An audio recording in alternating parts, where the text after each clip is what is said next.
All right. Good afternoon. I hope your day is going well. And welcome to the latest live training that we have been doing almost every week at this point. And so today we are talking about fitness, in particular, a couple of key things that you can do to measure and to not only ensure that your fitness program is going well, but also these things are going to translate to your everyday performance in business in whatever sort of capacity that you lead and perform in on a daily basis.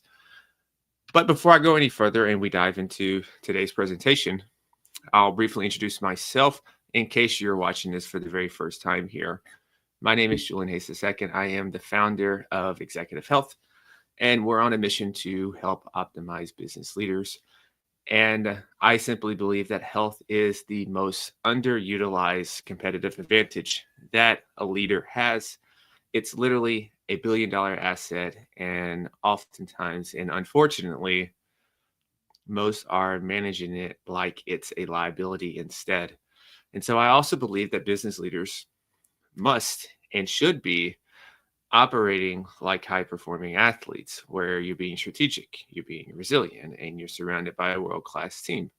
So at the end of the day, all of this comes down to three things. And I think these are the three big pillars that we think of, which is our impact, our family, and our sovereignty. And health is the primary driver behind all three. And so, with that said, if you're interested in optimizing your executive fitness and your overall health, send me a DM and I will gladly set up a time to talk and learn more about you. Now, let's get started with today. And today's presentation here is 2 fitness metrics that predict how long and how well that you're going to lead. And when it comes to fitness, of course, nearly everyone that starts in here, they have an interest because they want to get in shape. People will use words like tone up, lose fat, pretty much. And but a lot of times with leaders, it's the ones who are able to sustain those results over the years and over the decades. And I can speak to this um, myself a little bit. Is that it goes way beyond just getting in shape. Of course, maybe that's what gets you in the door, but what keeps you going is something that's much deeper than some kind of aesthetic goal. And and as I mentioned, it's beyond aesthetics. And the people that I talk to, especially, I think when you start to get 35 plus, you start to talk, and it's something deeper. And oftentimes, it's more of a feeling that this person is seeking. And of course, that feeling can be described in a lot of things. It can be, some people call it control, some people say resilience, clarity, staying power. Um, Once again, it boils down to the word of sovereignty and freedom that you have. And a lot of times with fitness these days, it's people inherently focus on the wrong metrics. So whether it's just obsessing over weight on a scale, chasing aesthetics. Now, nothing's inherently wrong with chasing aesthetics. It just depends on what are you chasing those aesthetics for. Now, I have friends who do competitions and everything, and of course, aesthetics matter because that is ultimately what they're being judged on, and that's ultimately what helps them get the first place trophy. And I think probably the biggest culprit here is ignoring what actually moves the needle. There's a lot of different things you can do in attempt to lose weight, to lose fat, to get in better shape. But what are the few things that actually move the needle? And the reason why I say that is because with your type of schedule, um, you're already time constrained. And so precision and being as efficient and effective is doubly important for you. And so today I'm going to cut through the noise a little bit and focus on 2 high leverage metrics that you can use as sort of a benchmark to help you improve your health, to help work towards your longevity, and to help elevate your performance. Pardon me. This is a live, had my phone go off. And And this is going to positively affect everything across the board with you as we go across this. So, the very first metric that we will get into here is going to be visceral fat. And visceral fat. And so, I think most people think that there's really only one type of fat. But just as they say, not all calories are created equal. Not all fat is going to be created as equal. And as a high performing leader, it's not necessarily, as you see with this slide, this image here that I attach. It's not the fat under your skin that you should be most concerned about. Now, yes, you don't want a lot of it, neither, and that's the subcutaneous. But it's the fat that you can't see. It's the fat that's even deeper than that. And this is where it's visceral fat. And that's the most dangerous type of fat that we would have. It's wrapped around our internal organs. So, and now when you're thinking about the visceral fat and it's wrapped around your organs, of course you're not going to get rid of all of it, because we all need some fat around our organs to essentially stay alive. And it's one reason why you see on I remember, this is a short tangent, that I had to get in really good shape once, and you have to diet down very extremely. And so whether it's a fitness competition or like a modeling shoot, and you get to very, very low body fat levels, and you look like you're on a cover. But the thing is, you don't stay that way. You stay that way for a very short period of time, and then you have to come back up. But with the visceral fat, it's stored deep in your abdominal cavity. So it's not the pinchable fat that's under your skin that you maybe go get a caliper or so at your gym. That's more subcutaneous fat. And people can look relatively lean and still have high levels of visceral fat. And that's what makes it interesting, and also an issue. That it's one of the big reasons why it's an issue is it's highly inflammatory. And that inflammation is then going to trigger a wide range of issues that's tied to both your personal and your business side of performance. So you have insulin resistance, which is one issue, and that's going to impair like your energy regulation, your recovery. Then you start thinking of cognitively how that's affecting you, and that's disrupting various aspects of executive functioning and decision-making speed. And then you have a hormonal disruptions. So this is where you have testosterone that's being affected, cortisol, hunger regulations, and you'll see probably a lot of times higher than necessary levels of estrogen in men. And then there's a cardiovascular risk, and that's driving plaque buildup. You can, this is not medical advice or anything like that, but it's a risk across the board. So with the plaque buildup, with the strokes, and just different types of silent heart attacks and other incidents. So it's a pretty serious thing that I don't think is being looked at enough as a general population type of thing. And one of the reasons why leaders should care about this is because I like to think that you can out hustle broken biology. You can only go as far as your health allows, or as I like to say even more now, you can only go as far as your biology is going to allow you to go. And so you have a lot of executives, you have a lot of entrepreneurs that are running million and billion-dollar operations sometimes, but they're unconsciously running a slow motion health decline beneath that surface. The interesting thing here with visceral fat is that it's not going to necessarily show up. It's not going to show up in a quarterly P&L, but over time it will show up, maybe in burnout, maybe fatigue, maybe stubborn weight, maybe brain fog, and maybe just being a lesser performing version of yourself. And as I was preparing a few things for this presentation, I found a massive meta-analysis study that involved around over 2.5 million people. And they found that the central adiposity, which is the fat around our midsections, this was consistently associated with a higher risk of early death across all causes. So this just isn't about mortality, though. It's about the quality of thought, the presence with your family, and the ripple effect of all these things in terms of how you're going to be able to lead when you're at 60% instead of 100%. So there's intangible effects, and then there's tangible effects. And oftentimes we only look at one or the other and not both sides of that coin. And, speaking of that, how is this going to affect executive performance? There's a lot of reasons, a lot of things you could add it here, but I just shared 3 here, not to harp on it too long. Number 1 is decision making. So how is that going to happen? We have various inflammatory cytokines in our systems that are running, and that visceral fat's then going to cross our blood-brain barrier and affect potential neural cells, which is then going to impair our mental sharpness over time.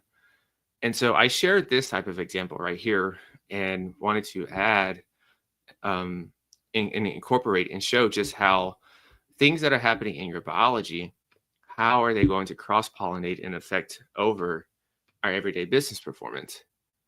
Because a lot of times I think we look at this in silos and we don't see that what happens with our biology is going to eventually pour over into some of the most mundane tasks that we do every day in our businesses.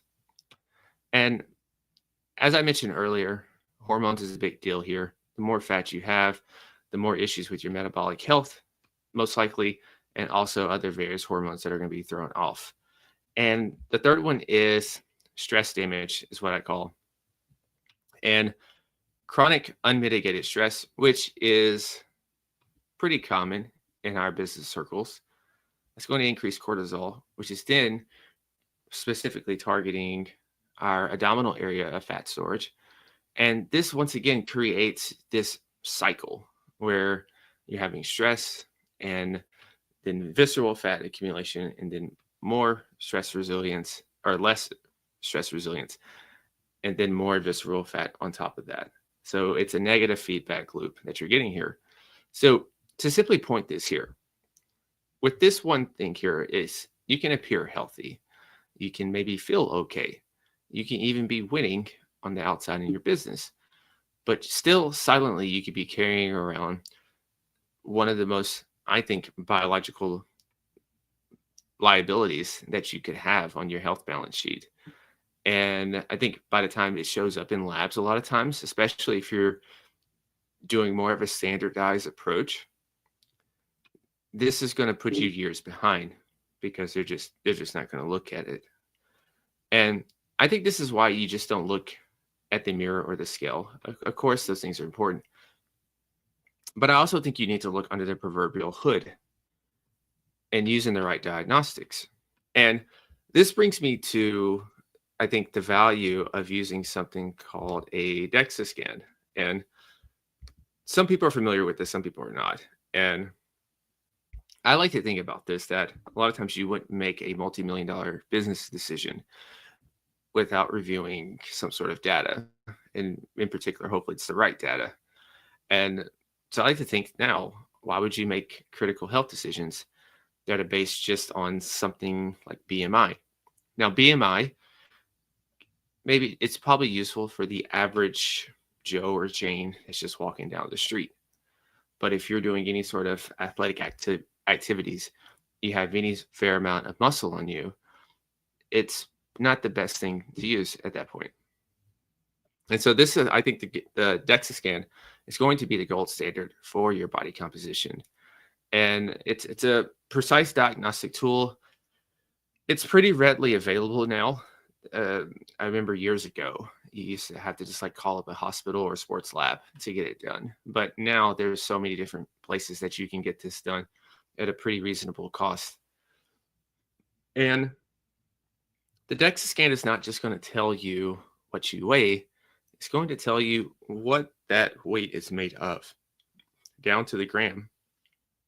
And I have half of an image on the slide here it's pretty much what a typical report is going to look like. Yeah, I cut off half of it, but it's a lot of things, but that's the gist of it right there.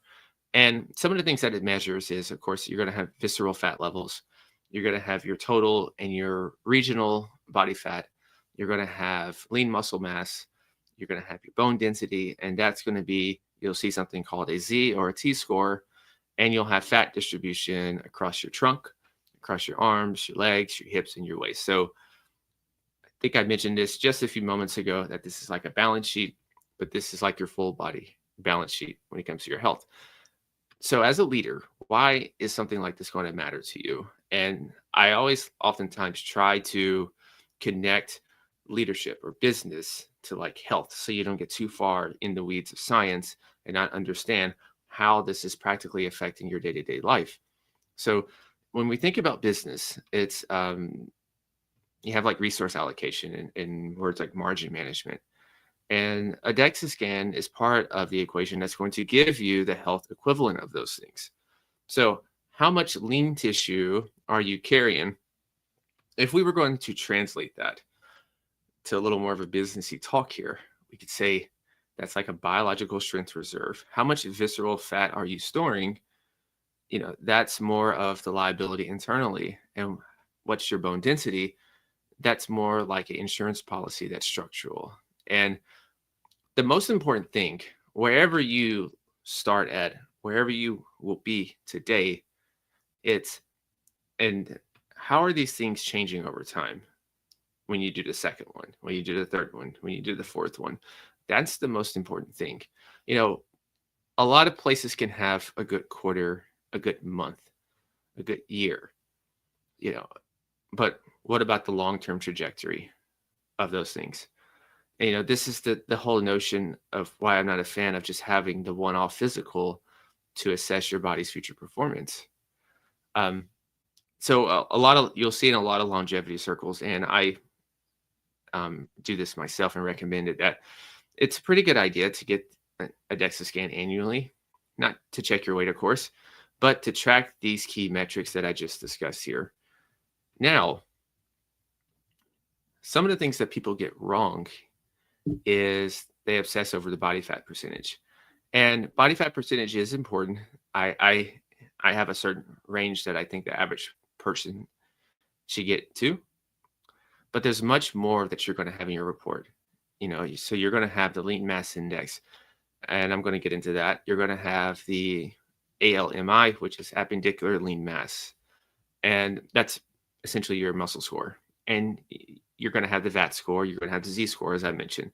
These things tell you the true story of where you are, where you're potentially headed, and if your goal is to perform at a high level into your 50s or 60s and beyond, this is one of the things to pay attention to.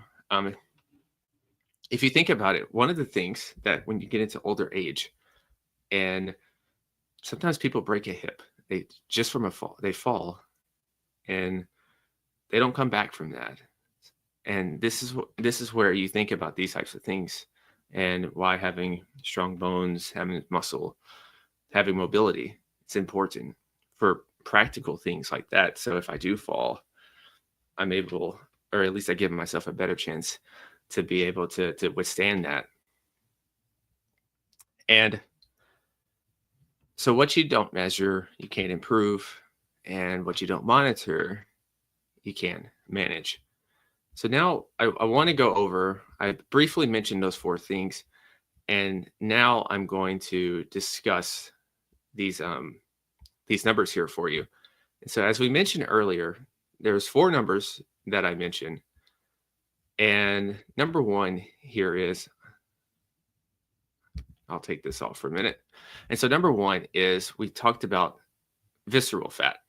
And this is probably going to be the most critical measure or metric on your scan. And as we discussed earlier, this is the deep fat that's wrapped around your organs. And this is going to give you a numerical score. Sometimes it's centimeters square, I believe, is what it will be. Sometimes it'll be different, but that's typically it. Less than 100 is pretty normal. If you see something between 100 to 160, it's usually like an elevated risk. And then greater than 160, that's a pretty high risk category for metabolic disease and a lot of other issues. And one of the surprising things here, and I was talking to a friend mentioned this to me, is that he went to go take his DEXA scan, and he's like, "Wow, I have more body fat on me than I realized." And so, don't be surprised if your score or your body fat percentage is dramatically different than like the handheld machines that your gym might have, or even like one of the ones that you step on. There'll be probably a pretty significant variation that you're going to be surprised by. And so the second number here that we talked about earlier was the ALMI. That is your appendicular lean mass index. And so this is muscle mass on your arms, on your legs. And so it's going to be normalized for your height. And it's pretty much a clean read on how much functional muscle that you actually have. And this is the best predictor of resilience as you age. Your ability to sustain mental, physical, and emotional output under various sorts of pressure that you're going to have. And ideal threshold, you'll see something for men, anything probably, what's the number? It'll be less than 7.23, and then women less than 5.67, if I remember correctly. But I think that's going against potential sarcopenia risk. Now, when you get your score, and it'll be based on your sex, your age, your ethnicity, I think it's a good thing to aim to be above the 75th percentile when it comes to that. So wherever you stand, be at least above the 75th percentile. And, muscle isn't everything. And too much muscle can be a detriment as well. But nevertheless, it still is a very useful metric. And it's, practically it's a useful thing as well. I think it gives you better executive presence anytime you walk in a room and they can see a person that's in really good shape. That's going to do some communicating for you before you even have to utter one single word out of your mouth. And so the next thing is a lean mass index, and that's your LMI.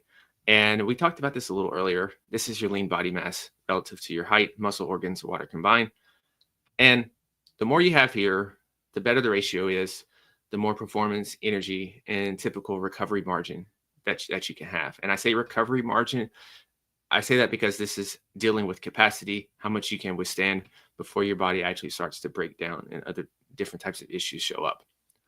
And so when you use this in combination with the previous metric we talked about, the ALMI, that gives you a full picture of just how much actual usable tissue versus non-functional mass that you're working with. And the last thing here is the bone density Z-score. And you'll see a Z-score. This is comparing your bone mineral density to someone of, once again, the same age and sex. And so you remember the story I mentioned about falling, potentially breaking a hip when you get older. And it's not just about the fall risk when you get older. It's also reflecting your structural strength. And this bone density can also start to quietly go away starting in our 30s, especially for women, and especially for a lot of sedentary, high stress performers who are not doing as much strength activities, not really dedicating themselves to taking care of their fitness. They can start to have some of these effects already. And so your Z-score should be above minus 2.0 if you're under 50, and a T-score should be above minus 1.0.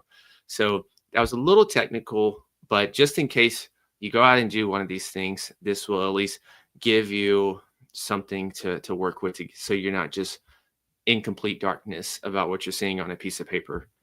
And so now we're going to go back and we're going to go to the next aspect of this, which is our lean body mass. And we'll talk about this a little more. And because this is the biological currency of longevity, at least is one of them. And, as I mentioned earlier, muscle isn't just about aesthetics.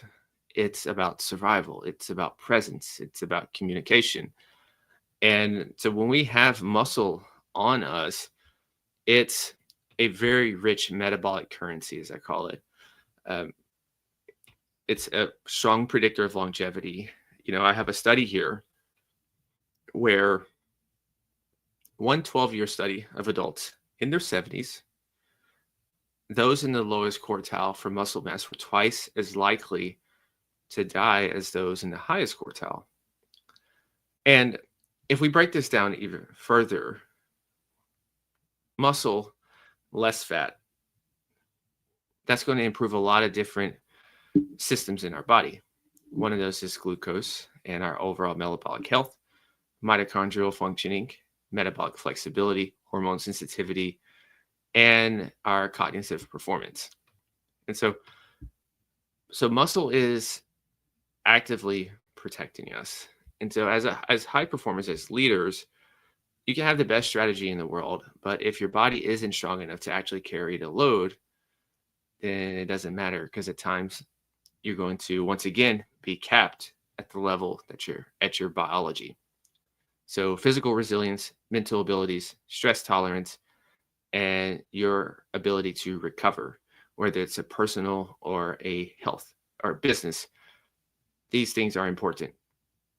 So this is why think of this as your biological reserve fund. And as I mentioned earlier, sorry, I had a brain freeze. Muscle mass is going to naturally decline with age.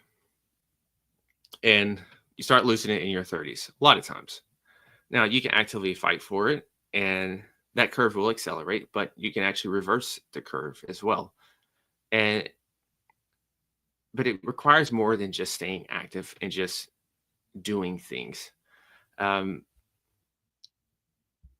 as we go about building and preserving some of this lean mass, and even building some of the key things that you can do is, based on some research and some real world application, and then stuff with myself personally. I think number one is to strength train and commit to that at least 2 to 4 times a week. And as you're doing this, prioritize progressive overloading. Prioritize more compound lifts over isolated movements, not just because it's more effective, but it's also more efficient. A lot of times I don't like going to the gym as much as I used to now. So when I do go to the gym, I'm mainly doing compound lifts so I can get in and out. And emphasize consistency over complexity. So you don't need to be doing 100 different things. A few things of the big rocks consistently will take you much further than just having a bunch of randomness and unnecessary complexity. And protein, this is not diet advice or anything, but generally people are doing 0.7 to 1 grams per pound of body weight. And as you get older, I think protein becomes more important. And so that number you probably get higher on that range right there. And 3 to 4 meals is perfect for me, and it's usually what works for most people. And I would be remiss if I didn't mention it. So there's sleep, there's stress, and recovery. And so muscle isn't built in the gym, it's built during our recovery. And that first and foremost starts with your circadian rhythm and having optimal light and dark cycles. And number 4 is optional, which I really don't think it should be optional, but I labeled it as optional, is having cardio, and especially zone 2, low intensity, steady state cardio. It's great for muscle building. It's an easy way to help with additional fat loss efforts, and it's also good for mitochondrial health. And there's another study that's published in Circulation where it found that those who work 2 to 4 times more than the minimum guidelines, they saw up to a 38% reduction in all-cause mortality. So muscle is pretty much a beneficial and powerful longevity multiplier. It's a great asset that, is oftentimes not fully viewed in terms of all the benefits it gives. And the second metric to go over here is going to be our VO2 max. And so most people think of VO2 max and they think of just high level athletes, professional athletes. But I think VO2 max it's one of the most important longevity and performance metrics that people have not still caught on to. And it's relatively free to do. It's relatively free to improve. And, for entrepreneurs, this is, it's very beneficial for you. But firstly, VO2 max, a simple definition is just the maximum volume of oxygen that your body can take in and transport and use during intense exercising. So it's a single number, but it gives a pretty good reflection of how well your heart, your lungs, your circulatory system, and your mitochondria, how well these things are all working together under pressure. And so this is like our bandwidth, and we can actually, let's call it our biological bandwidth. How efficiently can you create energy, recover, and stay sharp under stress? And that's how you can bridge these two worlds of health and business together. The better and more capacity that you develop and build in your fitness life, the more that you can handle in your business life. And once again, I think it's an easy competitive advantage as well, because a lot of times as individuals get older, they start to slack and they start to decline. And so why is this important for leaders? There's an ROI, and you probably can't see the chart. It's not the best chart that I did, but a higher VO2 max is you're going to have more energy during the day. You're going to have a better cognitive performance. You're going to have a greater stress resilience, and you're going to have a lower risk of various cardiovascular issues. And as I mentioned earlier, it is a very strong predictor of all-cause mortality compared to smoking, hypertension, and diabetes. And one of the studies that I found here was that 122,000 patients found that moving from low to just below average fitness reduced your mortality risk by 50% over a decade. And moving from low to above average, that's a 60 to 70% reduction. So that's a huge thing to do. And to make that jump in those categories, it doesn't require you to work out 2 and 3 hours a day. Not at all. So that's an easy win and an easy pillar that I think a lot of people just ignore. And so your body composition, your blood pressure, your insulin sensitivity, your metabolic rate, the way you age, your capacity to handle whatever life throws your way, these can all be improved through your VO2 max, because you're ultimately then improving your cardiovascular fitness. So this is a huge return of investment on something that's, like I said, relatively easily accessible to every single person who's going to watch this, who's going to watch the replay, or who's going to listen to the audio. So how do you think about VO2 max as a leader? If our lean mass is a portion of our biological reserve fund, then our VO2 max can be our health equity score. And so the higher this is, the more physiological capital, I say this in quotations, that you can spend on other intense periods of work, travel, stress, and decision-making without necessarily breaking down. That's Resilience 101. That's one of the key reasons why you take care of your health. First and foremost is you're not going to break down when others will break down, at least not as soon as they will. And when you go take this test, once again, this is like the DEXA scan, where it's easy to go get one now. There's a lot of places that offer it.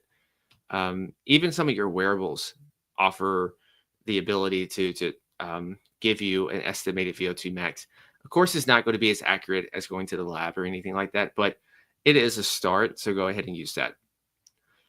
But as far as what to aim for, I think you should aim for someone that's 10 years younger than you. So I'm 39.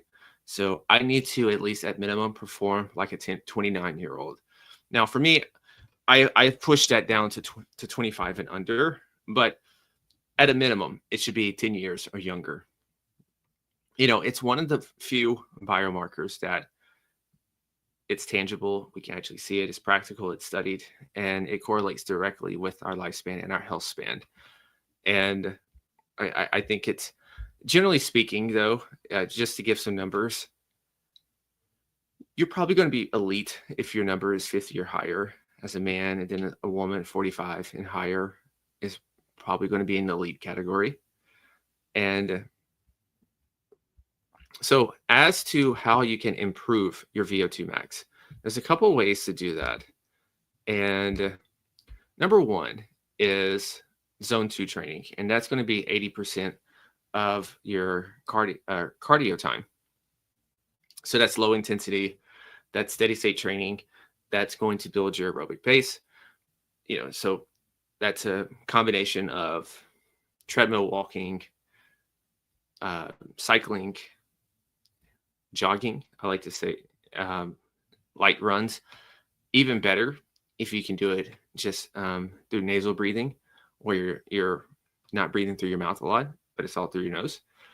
And most individuals are not doing enough of this type of training. Most people either do the super intense, high intense style of training where it's max out effort, or very, very, very, very light style of training. But this here is in the middle. Like, you're doing the training, but you can still have a conversation to a certain standpoint. And the second pillar, if you're thinking about this like a pyramid, is the high intensity intervals. That's 20% now. And so short bursts of energy, or not energy, short bursts of effort, sorry. And one of the cool training methods is you can do something which is a 4x4 interval. You can do that on a bunch of different things. You can use a bike. You can use a, what's the name of it? An Aerodyne bike or a salt bike. Same thing. And you can do 4 minutes on, 4 minutes off. And you can just keep doing that. And that 4 minutes on is, pedal to the metal, balls to the wall. So, and then this improves your peak oxygen utilization capacity. That's a mouthful of a word, but pretty much how you can.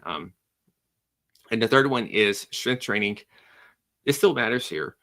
It's resistant work that improves your mitochondrial functioning and also supports the overall VO2 improvements indirectly.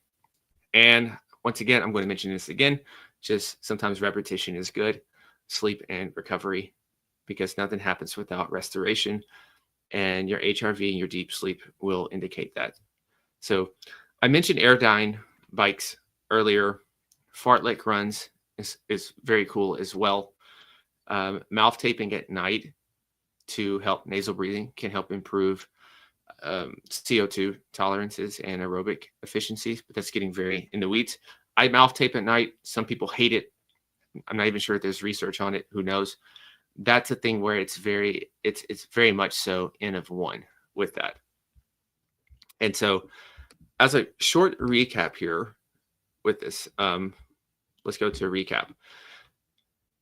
So we're going to have our lean mass and our visceral fat and our VO2 max. So if you notice, this is both the strength and the cardiovascular aspects. And these are two tests, two pillars that can measure and quantify those two key areas when it comes to our fitness. And so visceral fat, this is a silent threat. Lean mass as your biological insurance policy. VO2 max, think of this as your health equity score. It's one of the most predictive metrics of longevity and performance. And as you go through this, and we laid out different ways to improve these things, the best health strategies that you're going to do, the optimal fitness strategies that you're going to do, are not generic. They're going to have to be personalized to you. They're going to have to be integrated to your specific lifestyle, to your specific psychology. And therefore, that gives you actually the best chance of having this be something that's consistent and actually sticky, and that you can be able to stay with it and not go on a seesaw or a roller coaster. So these are guidelines, but once again, make it yours. And with that said, though, if any questions on this, please reach out.